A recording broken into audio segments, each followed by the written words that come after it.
Going down the aisle, it's WrestlePedia with your host, the savant of the squared circle, the Rayman of wrestling. It's Brody, the insane brain Herman.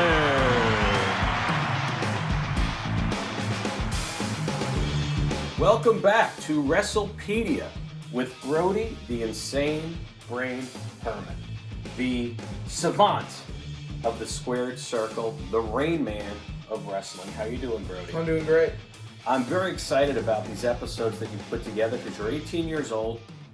You're my son, obviously. You've been watching and studying professional wrestling since you were in diapers. Is that right? Yeah, for sure. And you were blessed with one of these memories where basically everything you see and everything you hear somehow is stored inside your brain. Yep. You're like a Google with a massive hard drive. Is that fair to say? I would say that. Okay, well, today's topic, we're going to be ranking, and I love this topic. We're looking at the top 5 babyface turns in the history of wrestling. Yes. So we're talking about times where a bad guy, a heel, something happens in a match, and they're able to get the entire audience onto their side and literally become the hero, become the babyface. Yeah. This has always been one of the most incredible things, in my opinion, in wrestling, is how, if it's done correctly, you can have an entire crowd of people hating you, and by the end they love you. It makes me think of the movie Rocky IV, when Rocky Balboa is fighting out in Russia against Ivan Drago, and at first they're all booing for Rocky, but then over the course of the match, Rocky wins them over and reminds all of us that if he can change and you can change, everybody can change. It's about that emotion, and that's what wrestling brings out, that pure emotion. So let's talk about this, because obviously this has happened hundreds of times in the history of wrestling. So narrowing it down to the top 5 is no easy feat. No. Let's jump in. Number 5, the time where a bad guy turns good in the course of a match. Let's hear it. Well, the number 5 turn we're going to talk about is when Randy Savage turns babyface at WrestleMania 7. It was in 1991. He was in a match with the Ultimate Warrior.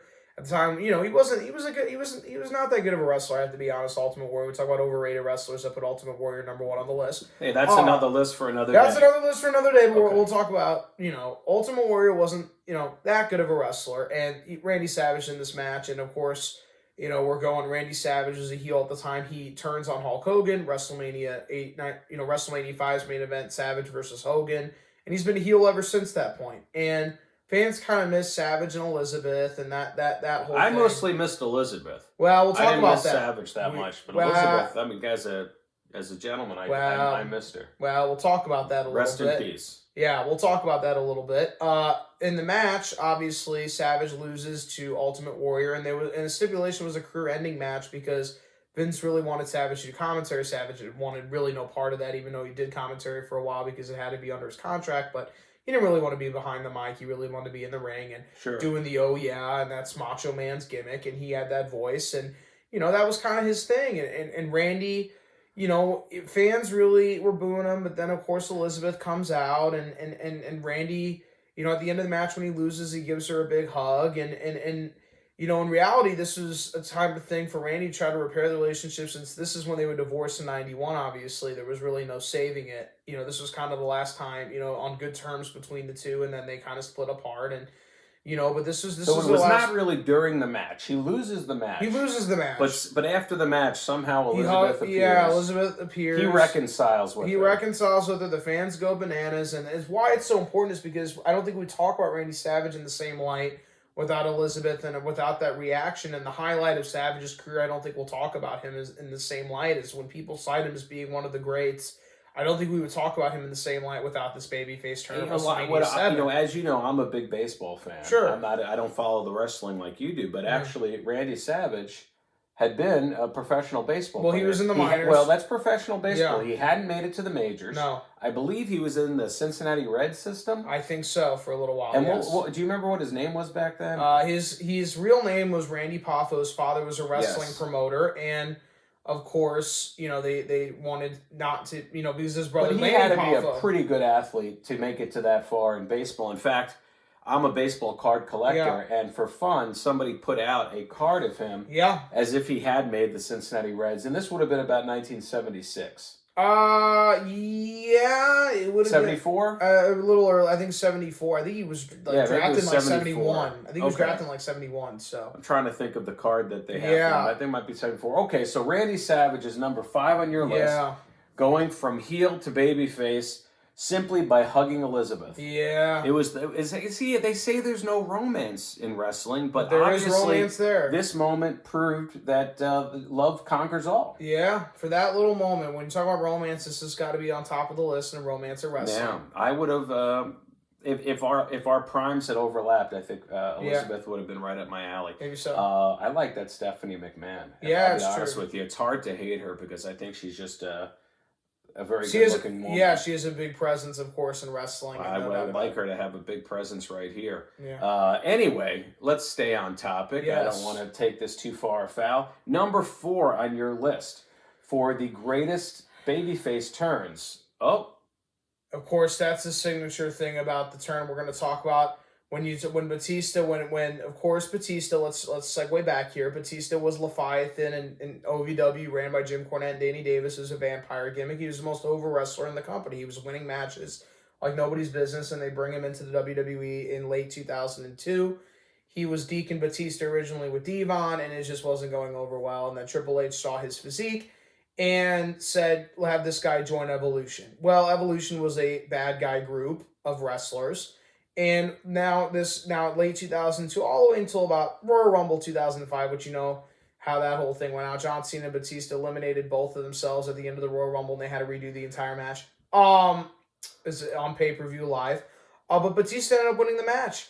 And, of course, Batista had a phase at the time. The leader of Evolution, Triple H, was the World Heavyweight Champion. And, of course, your stablemate wouldn't face you for the title. That's not real in wrestling, is it? And then when Triple H, when they do thumbs up, that they agree that, they're not going to have this match, of course, that's not going to be the case. And the thumbs immediately go up and go down, thumbs down. Batista, of course, turns on Evolution, turns on Triple H, turns babyface, fans go nuts, was over wrestler in the company for a while. WrestleMania 21, he faces Triple H, beats Triple H, wins the World Heavyweight title, and is catapulted into stardom, now, of course. Batista, yes, real stardom. He's one of these guys that's made his way into the movies. Yes. And is actually very charming in the films. He was in both of the Guardians of the Galaxy movies. He was very good in that. What was he also did that movie with the little girl? Was that one of the spy movies? Yeah, one of the spies. Which I thought it was a bad guy in charming. James Bond. He was the bad guy he in was James a Bond. henchman in the James Bond film. That Mr. was the other one I was remembering him for. So he's a guy I'd like to see him hang around for a while, making some films. You need that next generation of just sort of those big guys that are strong, but they have a heart of a teddy bear. Sure they do. So that takes us to number 3. The number 3 greatest babyface turn. Yeah, most people would say that this is, got to be up higher, maybe even higher. The Rock turns on the corporation, which, by the way, we got to start. It's hard to remember The Rock as a bad guy. Well, The Rock, he was originally started off as a babyface, but fans didn't like him. Rocky sucks. He wasn't over at the beginning because he was the second generation guy of Rocky Johnson. There were a lot of allegations out about Rocky Johnson at the time, and he was painted in a bad light, and he was this. He was just they didn't like the guy. He was just a second generation guy that, he played football at Miami, and you thought, how can they thought he was going to be a good guy. Fans didn't like him from the beginning. And then he joins this Nation of Domination group that was based off of the Black Panther Party, and they were a stable at the time of African-American wrestlers like Ron Simmons, D'Lo Brown, and Mustafa, what's his name? Godfather was in it, and there were a lot of, African American wrestlers in it, and then The Rock separates out, and The Rock, kind of emerges as a star a little bit, and Vince makes him the top heel of the company. He wins the belt at WWE Heavyweight Championship at Survivor Series in 1998 in St. Louis, and of course it catapults him to be the heel at WrestleMania 15, which would be one of the greatest rivalries in wrestling history, The Rock and Steve Austin, and obviously, The Rock is a heel and the Austin is the babyface. But shortly after WrestleMania 15, Vince could see that The Rock, is going to be this popular guy eventually. That now it's time that we need to make him, one of the top guys. I mean, he's got too much charm and charisma and likability to keep him as a heel for that long. I mean, this is a time where, he was, let's say this, he was on Saturday. I mean, The Rock, he guest hosted on Saturday Night Live when not a lot of people really, this guy, we want to talk about celebrity. He was probably not even really a celebrity, but when he was hosting on Saturday Night Live, people kind of not. Is it possible he had maybe just done the Scorpion King? No, it was before that, because he did one after, but he did one I think in 90. It was Tracy Morgan's like first or second season. Okay, when was that? 96, 97, around there. Yeah, that's been a while. So The Rock, do you remember the moment that he turned? Yeah, we'll talk about that right now. So the Corporation was this heel group at the time, ran by the McMahons. Of course, they play bad guys on television because that's what you do. Boo the promoter, because he's holding our babyface back, and we're gonna have all these heel obstacles that are gonna stop him in the way. But The Rock just couldn't take it anymore. He didn't like the Corporation. He didn't like to be held back anymore. He blamed them for having Steve Austin winning the belt over him. He didn't want to be booked in the match.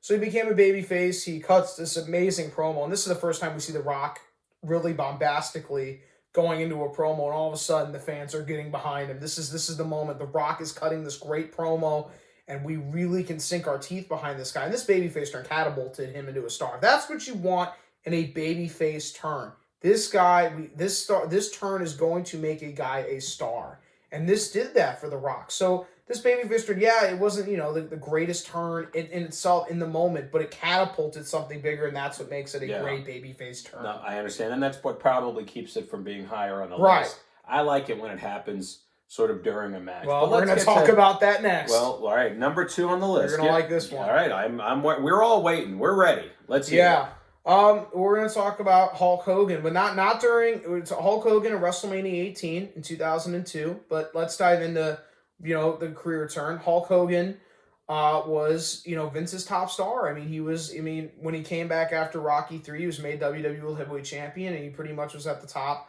for a lot of the years. And he was a long time at the top, and then he went and jumped to the opposition of WCW. In 1994, he goes to Turner and betrays Vince because, all the steroid trial stuff, and Hogan the relationship crumbled.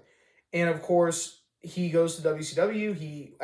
Him joining WCW, leading them to actually win the ratings for about 2 or 3 years before Vince comes back and really takes charge. And Hogan was really one of the great first big stars of wrestling. He did a lot of movies that weren't very good, and obviously... He really did. I remember a bunch of those. He never quite took off. He was a great presence in the wrestling ring. He's not a great interviewer in the movie. You don't want to watch him necessarily for an hour and a half. No, and he was never meant for movies. He was meant for wrestling, and obviously... Although he was arguably the first wrestler to really cross over to a mainstream movie in Rocky 3. Yeah. But he played a wrestler. Yeah, he played a wrestler. And not a good guy wrestler. No, either. He was a bad guy at the time. He didn't turn good guy until Vince brought him back. Yeah. But then we're going to talk about... So, Hulk Hogan, WCW, when we talk about wrestling screw jobs, we'll talk about why he left WCW in 2000. We talk about wrestling screw jobs. That'll be a great episode. And Hulk Hogan, he's not ready to leave wrestling yet. He's making a lot of money, and he's coming back in 2002 with this New World Order faction that WCW, had in 1996. They formed together as the three of them, and they wanted to come back. They were bad guys then. And who else was in that with Scott him? Hall and Kevin Nash, who Eric Bischoff was really the one that created that whole faction and really booked this invasion angle. And Hogan and all of them, and Scott Hall and Kevin Nash, WCW closed and WWE bought them, and we want to kind of come back. Well, they came back in early 2002. New World Order, it wasn't really going over well. Fans were booing it, but aren't they supposed to boo it? They were supposed to boo it. That's the reaction they wanted, but it just wasn't that good. But they thought this thing at WrestleMania 18, this is going to be the thing. We're going to book Hulk Hogan with the star we just talked about, The Rock. This match, no, it's not going to be for the WWE Heavyweight Championship, but this match in the middle of the card is really going to elevate Hogan and Rock. Since at the time they weren't, main event guys at the top of the world anymore, but they were still iconic figures in the wrestling business.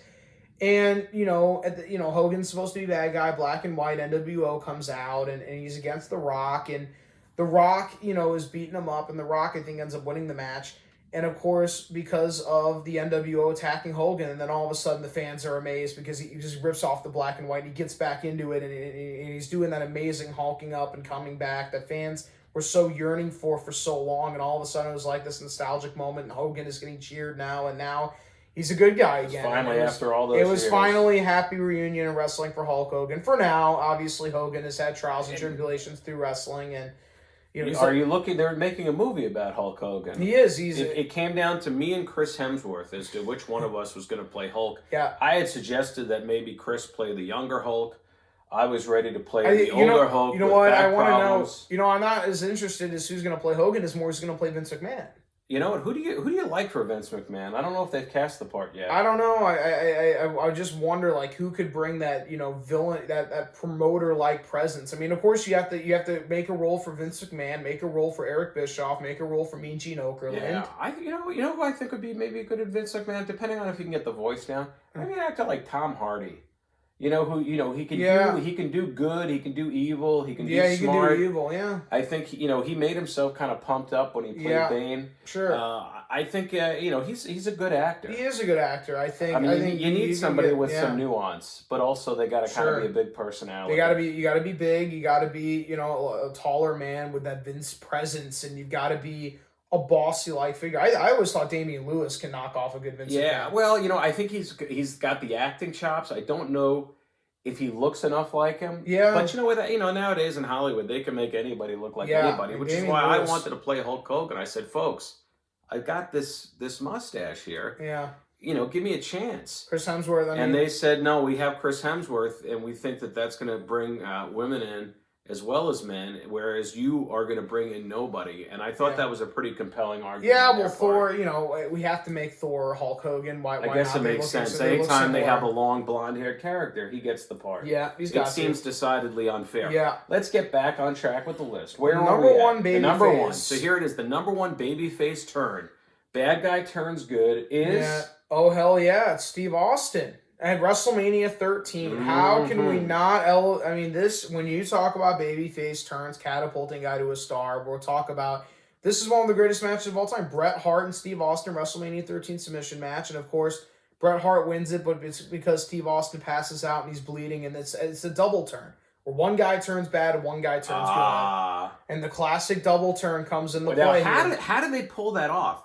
How do they get the whole audience? I mean, other than Rocky IV, I've never seen a really successful double turn. Double turns. What did he do? We will do an episode on double turns, and this will probably rock the top of the list on a double turn. But a double turn is when you want the audience to shift emotion between two wrestlers to start an elevated feud. When you want Bret Hart, who's a popular babyface, has to turn heel, and the goal is to launch the star, who was a heel that fans really, didn't like. How did they do it? Well, they did it in the match. It was a submission match, and Steve Austin doesn't have a submission. So automatically, there's Bret Hart as the sharpshooter. That's his finisher. Steve Austin, he doesn't have a submission move.